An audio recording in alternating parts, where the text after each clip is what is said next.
Nous sommes à Bamako depuis le studio VOA de Bamako pour ce spécial 3 ans du président de la République Ibrahim Boubacar Keïta.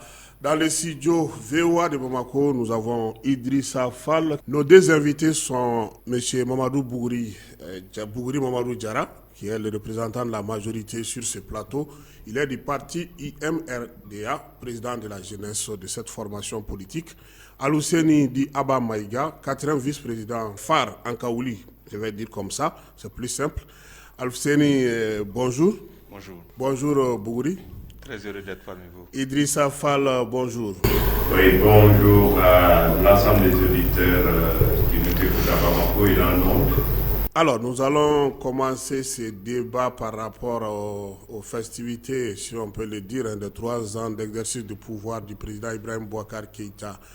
Bougri, si on vous disait de dire de façon succincte les 3 ans du BK, ça peut se résumer à quoi selon vous en termes de satisfaction? En termes de satisfaction, d'abord, permettez-moi de remercier vos auditeurs et auditrices de la radio VOA Afrique. Moi, je dis aujourd'hui, il y a une lueur d'espoir. Il y a une lueur d'espoir parce que pour qui connaît la crise que le Mali a observée en 2012, aujourd'hui, il y a des signes positifs. Ces signes positifs se traduisent par les réformes engagées au niveau de l'armée. Ces signes positifs se traduisent également par les lois au niveau de l'Assemblée de la lutte contre la corruption, qui aujourd'hui, le Mali était sérieusement affecté. Et encore, il y a des lueurs d'espoir parce que, vu le programme de la modernisation de l'agriculture que le président Ibrahim Boubacar a engagé, en vue d'une grande productivité agricole pour le pays, ce n'était vraiment pas gagné d'avance, mais aujourd'hui, les signes apparaissent, il y a la lueur d'espoir. Et je pense que pour ces quelques raisons, on peut dire que ça se passe bien pour l'instant au Mali. Alousseni Abba, je ne sais pas si vous partagez les avis de M. Diarra, qui pense qu'il y a espoir, qui se dit confiant en l'avenir. Absolument pas du tout. Quand j'écoute camarade Bougri, j'ai l'impression d'écouter le président de la République. Je l'ai écouté hier soir au cours de l'interview qu'il a accordée sur les ondes de l'ORTM pendant 2 heures de temps. Et très franchement, à la fin de l'émission, j'ai eu l'impression d'avoir perdu mon temps. Je vous le dis très franchement. Parce que j'ai écouté un président qui n'a fait aucune annonce, qui n'a défini aucun cap, qui concrètement n'a donné aucune vision, n'a donné aucun chiffre, n'a fait aucune annonce. Il s'est livré comme à son habitude à une rhétorique, il s'est livré comme d'habitude à des incantations. Il a dit plusieurs fois, Inch'Allah, ça ira. Mais très franchement, je suis déçu. Et je pense que mes compatriotes aussi le sont. Ce qu'on attend du président, c'est qu'après 3 ans de mandat, qu'il nous dise très concrètement ce qu'il a fait, ce qu'il veut faire pour les 2 années à venir, la vision, le cap qu'il veut faire. Après cela, je voudrais, au plan, disons, sécuritaire. Alors, Bougri, l'aspect sécuritaire est sur toutes les lèvres. L'insécurité, rien qu'à voir dans les rues de Bamako, on sent qu'on n'est pas en sécurité. Et chaque jour, les Maliens se plaignent. Et la dernière attaque djihadiste, c'était dans la région de Mopti, où la ville de Boni, la petite localité de Boni, a été occupée pendant 48 heures par des assaillants, même si l'armée est revenue. Sur le plan sécuritaire, c'est sur cet aspect surtout qu'on attendait le chef de l'État, Ibrahim Boubacar Keïta. Merci, M. Traoré. Je pense que, justement, parce que d'abord, il faut que nous conviendrons tous ensemble que la sécurité, elle n'est jamais maîtrisée à 100%. C'est des efforts qui doivent être déployés dans ce sens. Et moi, je pense qu'à ce niveau, on n'y manque pas. Parce que, déjà, c'est ce que j'ai dit avec la réforme militaire engagée par rapport à la programmation de la loi militaire, je pense que c'était déjà un véritable coup politique que le président a annoncé. Au-delà de cela, nous sommes en train de suivre les formations que nos forces de sécurité bénéficient en longueur de journée. Et à ce niveau, nous savons que la situation est très difficile.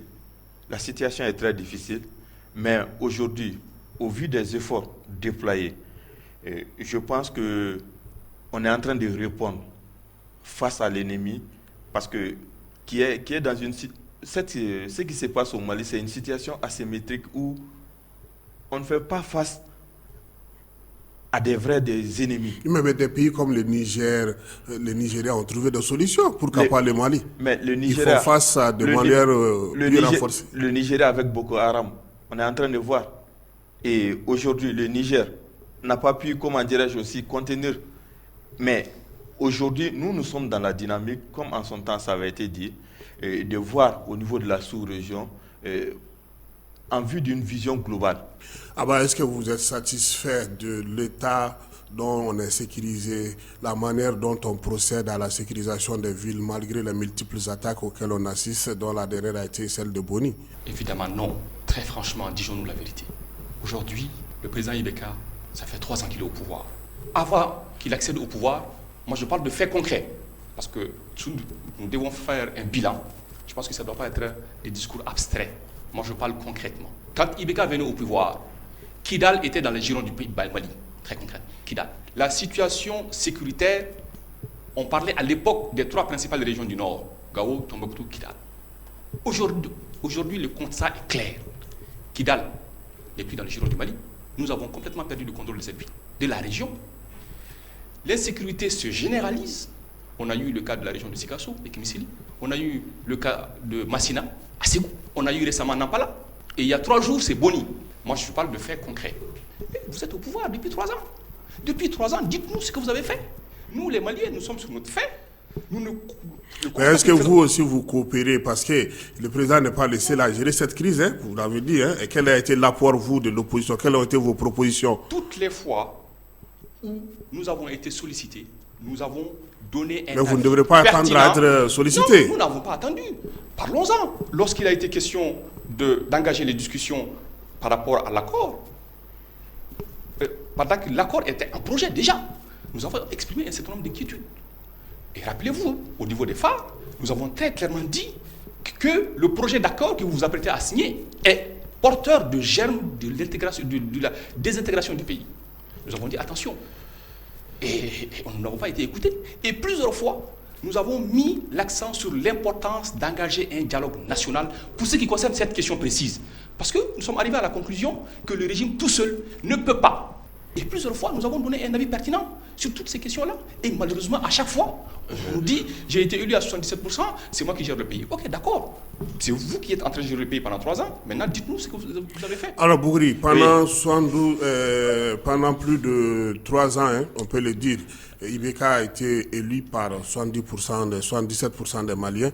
Mais la question majeure, la préoccupation majeure, disons, des Maliens, c'était la gestion de la crise au Nord. Aujourd'hui, on voit que l'accord ici, après 8 ans de processus, 8 mois de processus d'Alger, tarde à se concrétiser sur le terrain. Même actuellement, il y a des problèmes sur le terrain. Les belligérants, tout le monde les connaît, c'est 2 parties.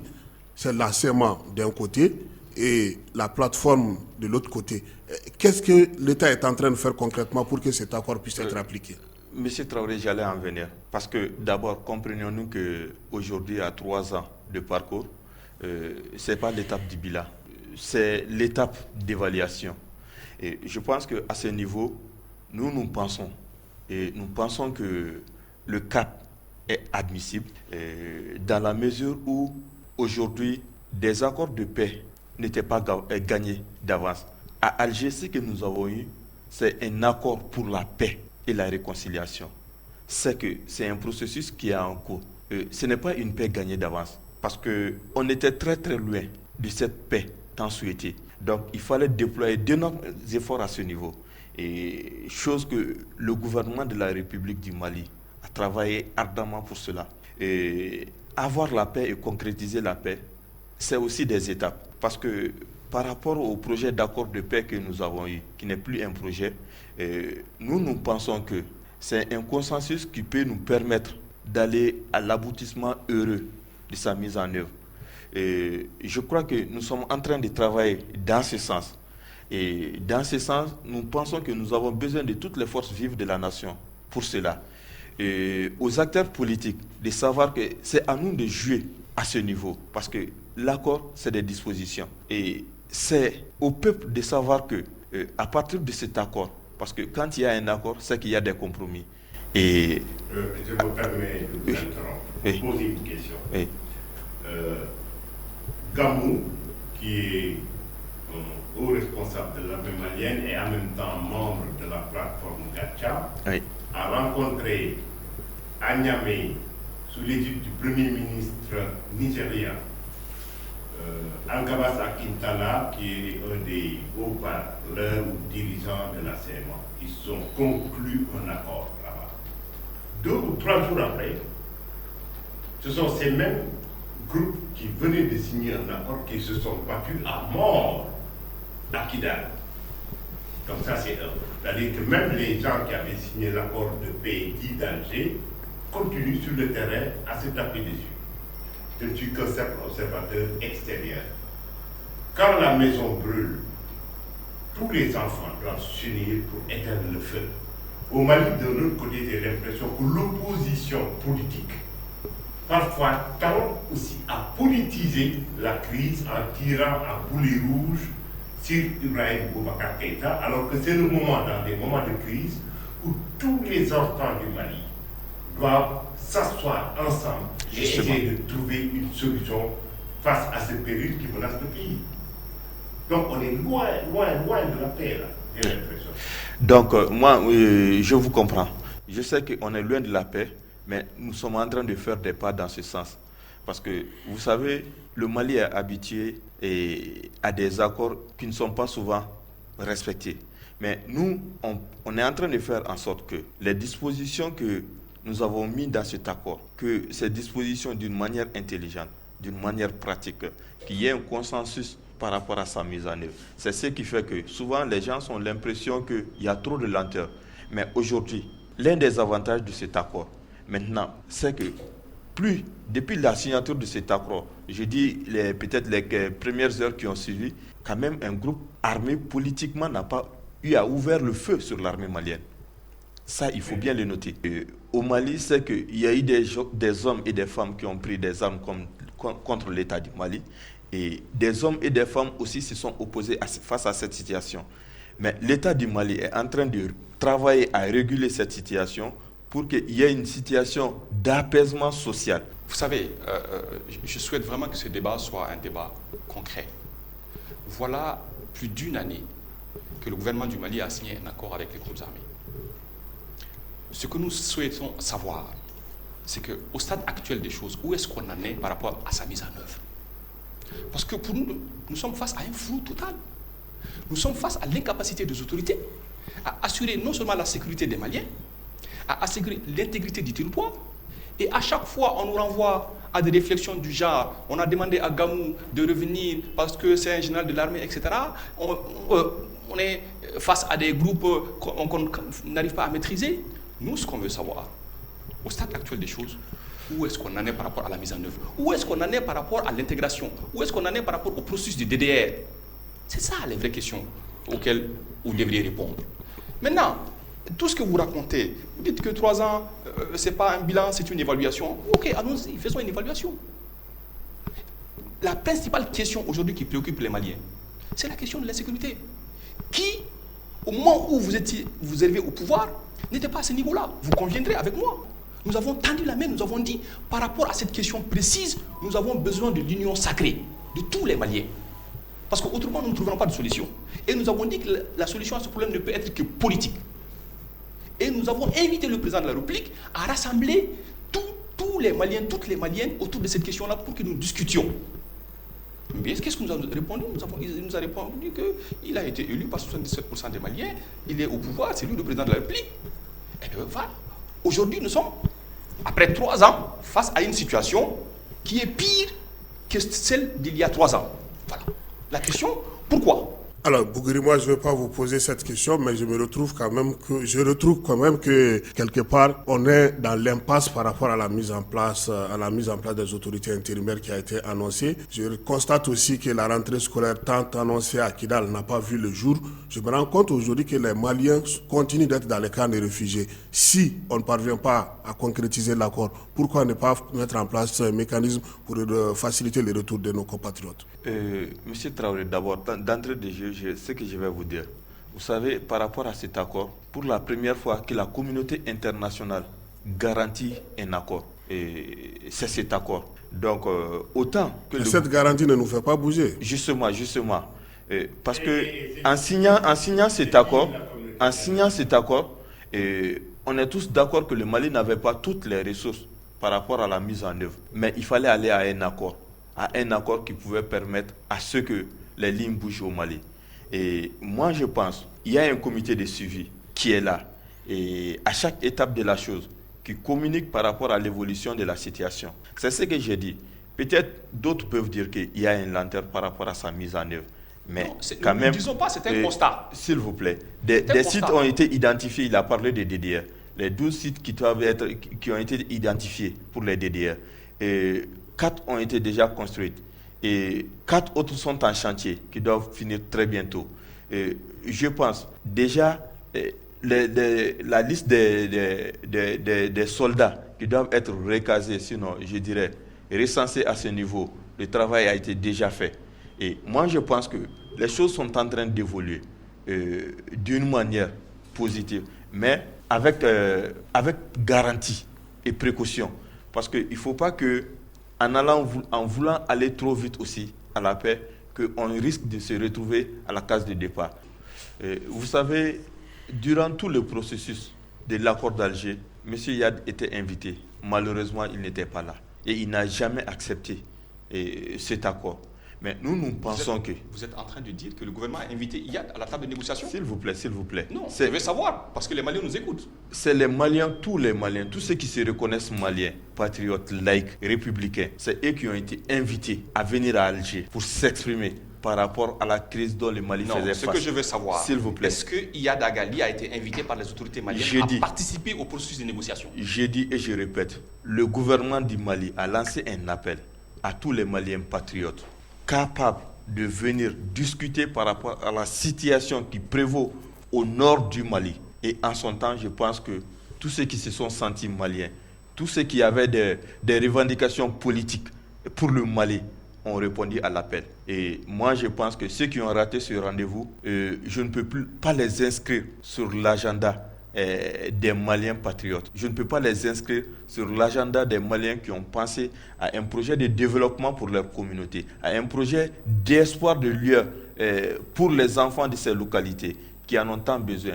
Aujourd'hui, M. Traoré disait, l'école n'est pas à Kidal. Mais quand même, tout le monde reconnaît que l'État a manifesté une réelle volonté d'instaurer l'école. Maintenant, qui bloque et pourquoi il bloque? Mais nous pensons qu'il est de notre devoir d'user de tous nos moyens pour faire en sorte que demain, l'école soit à Kidal. Et je pense, si ça ne tenait qu'à l'État malien aujourd'hui, demain, les classes seront ouvertes à Kidal comme partout sur l'ensemble du territoire. L'État est incapable de le faire. C'est pas que nous sommes incapables, s'il te plaît. C'est pas que nous sommes incapables. Vous avez dit, si ça ne nous tenait sommes qu'à vous, dans un processus de consensus. Et le comité de suivi, par rapport à toute action que nous devrions poser, d'abord, il doit y avoir des préalables.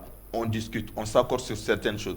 Et quand les conditions requises ne sont pas là, il serait difficile de manifester, comment dirais-je, d'opérer ces choses-là. Et je pense que à Kidal, c'est le problème qui existe encore par rapport à l'ouverture des classes. Alors, je rappelle tout simplement aux auditeurs qui suivent une émission spéciale par rapport aux 3 ans du président Ibeka. L'aspect sécuritaire est au menu avec comme invité Alhousseni Abba Maïga, qui est du parti phare, 4e vice-président, M. Bougouri Mamadou Diarra, qui est de l'UMRDA, président de la jeunesse, Idrissa Fall, qui est sur ce plateau pour faire des contributions, mais aussi poser des questions.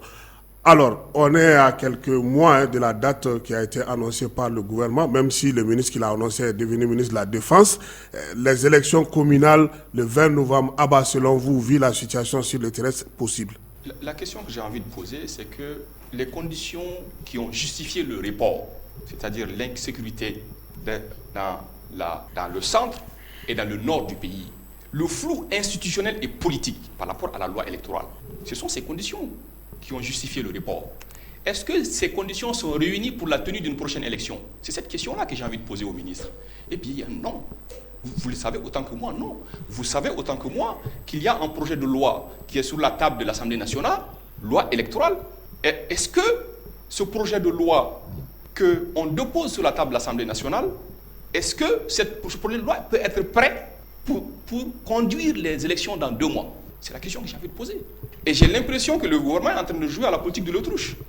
C'est de programmer un agenda électoral, sachant très bien que les conditions ne sont pas réunies et d'attendre que la classe politique réagisse pour dire que non. La première fois, ils ont joué au même jeu. La deuxième fois, ils ont fait la même chose. Et la troisième fois, ils sont en train d'user des mêmes stratégies. Moi, je dis attention. Donc le 20 novembre n'est pas tenable pour les communales? J'ai envie de répondre non. Parce qu'aujourd'hui, les mêmes conditions qui ont prévalu au premier et au deuxième report règnent aujourd'hui sur le terrain. Est-ce que l'État est capable d'organiser les élections dans la région de Tombouctou et de Kidal et de Gao? Et à Nampala. Et à Nampala. Et à Boni. C'est la question que j'ai. Est-ce que l'État, la puissance publique, la puissance est présente partout sur l'étendue du territoire pour que les élections soient Alors, organisées? Bougouri, en quelques minutes, parce qu'on est presque au terme de cette émission, est-ce possible de tenir les communales? Justement, c'est juste pour rappeler à M. Maïga que c'est la deuxième fois que le gouvernement de la République du Mali convoque le collège électoral. Le collège électoral n'a été convoqué qu'une seule fois. Et c'est face à une demande générale de l'ensemble de la classe politique et des partenaires qu'il y a eu un premier report.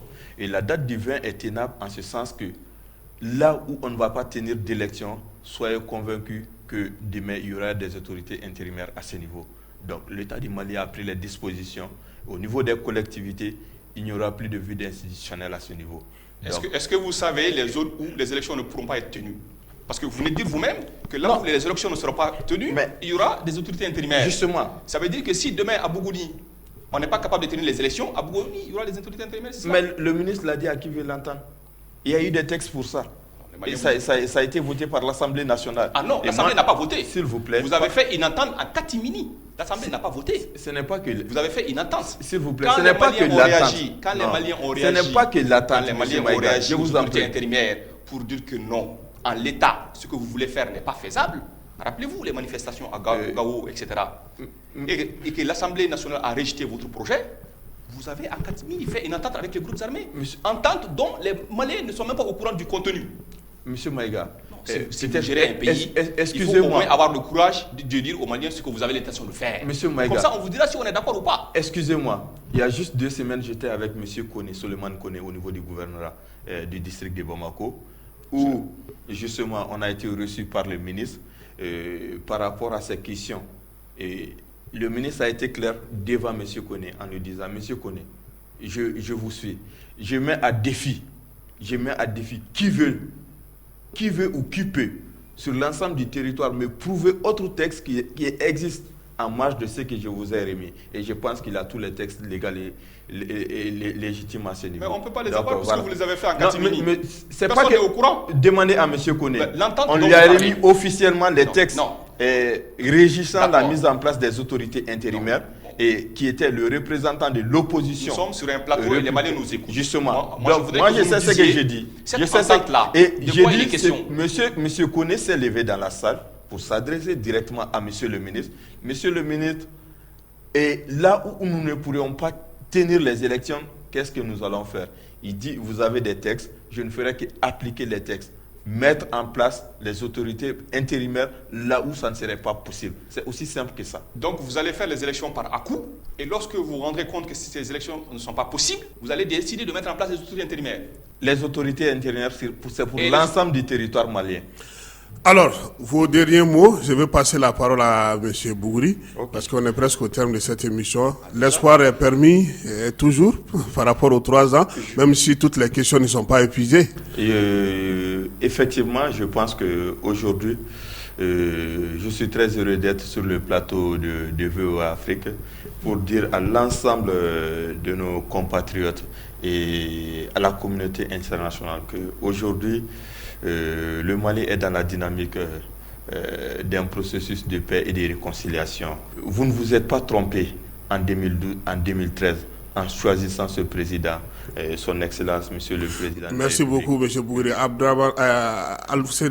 Ce que j'ai envie de dire très rapidement, c'est dommage que nous n'ayons pas eu assez de temps pour discuter de toutes les questions, mais j'espère que la prochaine fois nous le ferons. Nous constatons simplement qu'après 3 ans, ce régime, au lieu de s'occuper des vrais problèmes des Maliens, se livre à des promesses.